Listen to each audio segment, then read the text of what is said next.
Alors, correction de l'exercice 49, page 137, la décomposition de l'eau de Javel.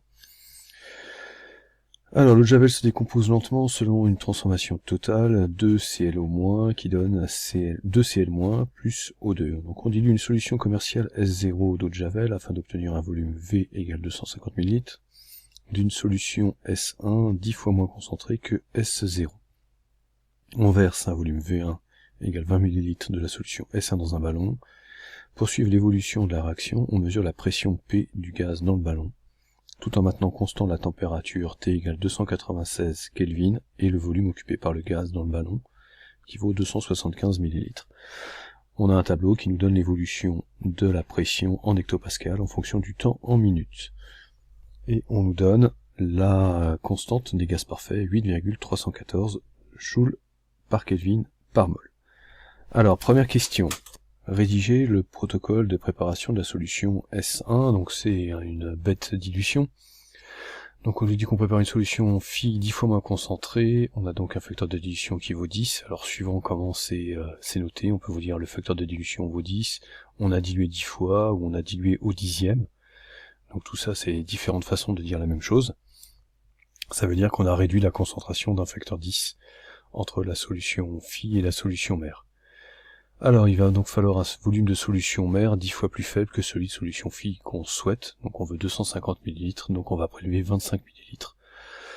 Donc le protocole vous le connaissez depuis la classe de seconde, on prélève 25 ml de la solution à l'aide d'une pipette jaugée qu'on va verser dans une fiole jaugée de 250 ml, le volume de solution phi souhaité, et ensuite on complète en deux temps, d'abord aux 3/4, on agite, puis ensuite on complète jusqu'à ce que le bas du ménisque soit au niveau du trait de jauge, et on agite une dernière fois.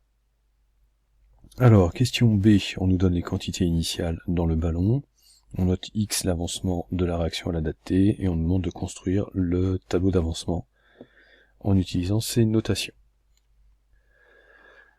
Donc, Cl-, on en a une quantité N1, Cl-, il y en a 0, O2, il y en a une quantité initiale N3, qui est non nulle, à l'état initial. Alors, un état intermédiaire, j'ai un avancement X, donc je vais avoir N1 moins 2X, on fait attention à pas oublier le nombre stoichiométrique. Là, je vais avoir fabriqué 2X mol d'ion chlorure, et on va avoir N3 plus X mol de dioxygène.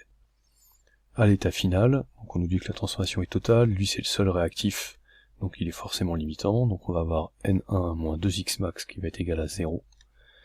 Ici 2X max, et là N3 plus X max. Alors, question C, on assimile le dioxygène à un gaz parfait, donc il suit la loi des gaz parfaits PV égale nRT, donc loi qu'on verra dans un prochain chapitre. Alors, on nous dit de montrer que X de T est égal à P de T moins P à la date 0 fois le volume de gaz sur RT. Alors, donc on va commencer par regarder ce qui se passe à T égale 0. Donc j'applique la loi des gaz parfaits, le seul gaz présent c'est le dioxygène, et à T égale 0, la quantité de gaz présent c'est N3. Donc j'applique la loi des gaz parfaits, P à l'instant initial, fois le volume de gaz, donc c'est les 275 ml du ballon, va être égal à la quantité N gaz présent, donc N3, fois RT. Alors je refais la même chose à une date T quelconque, donc cette fois-ci la quantité de gaz présent dans le système c'est quoi? C'est N3 plus X, et j'applique la loi des gaz parfaits de la même façon, donc ça fait P à la date T fois le volume de gaz, qui va être égal à la quantité de gaz, donc N3 plus X, fois RT. Et là ce qu'on va faire, c'est que on va développer notre N3 plus X, donc ça fait N3 fois RT, plus X fois RT.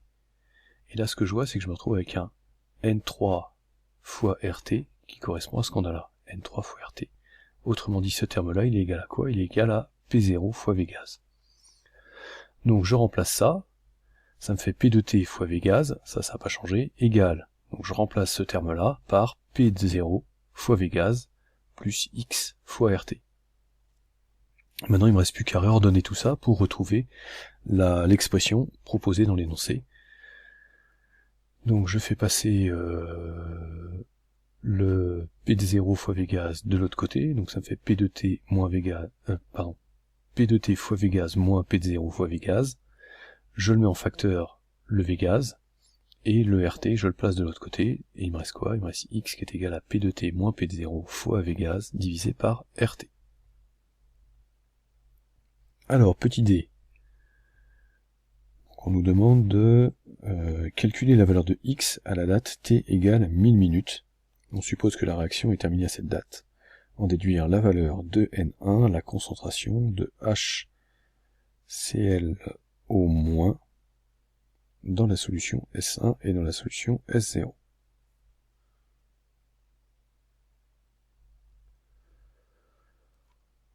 Alors, donc là, il faut faire attention aux unités. La loi des gaz parfaits, c'est une loi de physique. Ça veut dire qu'on utilise les unités légales, autrement dit que les volumes, on va pas les laisser en millilitres, on va pas les convertir en litres non plus, c'est en mètres cubes qu'il faudra les convertir.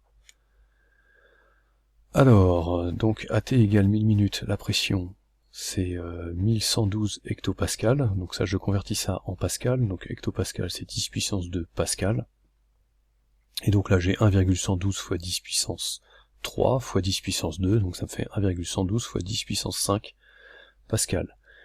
Le volume de gaz c'est 275 millilitres, ce qui me fait 275 cm3, et donc je convertis ces cm3 en mètres cubes. Donc, si je me souviens plus, vous faites au brouillon un tableau de conversion en vous rappelant bien qu'on va avoir centimètres cubes, décimètres cubes, mètres cubes, et que chaque colonne pour unité est subdivisée en 3 sous-colonnes. Ce qui fait que pour passer des centimètres cubes au mètre cube, je décale ma virgule de 6 crans. Donc ça me fait 275 fois 10 puissance moins 6 mètres cubes, ce qui me fait 2,75 fois 10 moins 4 mètres cubes. Donc maintenant que j'ai tout dans les bonnes unités, je vais pouvoir appliquer la loi des gaz parfaits. Enfin du moins l'expression qui découle de la loi des gaz parfaits qu'on a établie à la question précédente. Donc P de T, donc à la date T égale 1000, donc c'est celle-là, donc je remplace. La pression initiale, c'est 1020 hectopascal, donc de la même façon ça me fait 1,020 fois 10 puissance 5 pascal, multiplié par le volume, en mètres cubes, donc 275 10-4, divisé par la constante des gaz parfaits 8,314, fois la température en degrés Kelvin, donc 296 Kelvin. Et donc quand on fait l'application numérique, on trouve 1,03 10 puissance moins 3 mol.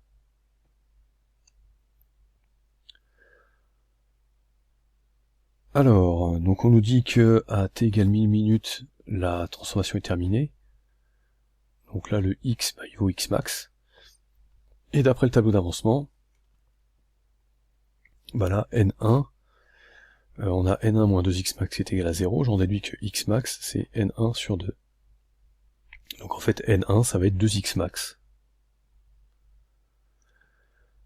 Donc, donc n1 c'est 2x max, donc 2 fois 1,03, 10 puissance moins 3, donc on trouve 2,06 10 puissance moins 3 mol. Donc on peut en déduire la concentration dans la solution diluée. Donc cette quantité de matière, elle est présente dans le volume de solution qu'on a introduit. Alors attention à pas confondre le volume de solution avec le volume de gaz. Là, la solution, dans le ballon, on en avait introduit un volume de 20 ml, si je me souviens bien. Ouais, c'est ça. Un volume V1 qui vaut 20 ml. Donc ça me fait 2,06 10-3 divisé par 20 10-3. Je convertis mes millilitres en litres, et donc on trouve 1,03 10 puissance moins 1 mol par litre. Maintenant, je peux calculer la concentration de la solution mère. La concentration de la solution mère, elle est 10 fois plus importante que celle de la solution fille, puisqu'on a dilué au dixième. Donc C0, c'est 10 fois C1. Donc ce qui me fait 1,03 mol par litre. Alors, question petit e. Donc, on nous demande de faire en fait la même chose à la date t égale 4 minutes et t égale 5 minutes.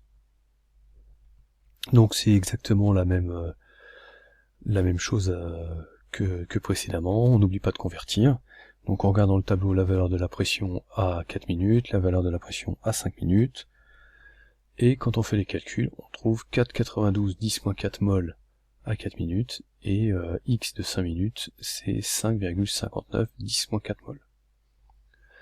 Alors, en déduire une estimation du temps de demi-réaction T1,5, donc on a calculé x max à la question précédente, 1,03 10-1 mol, 10-3 mol.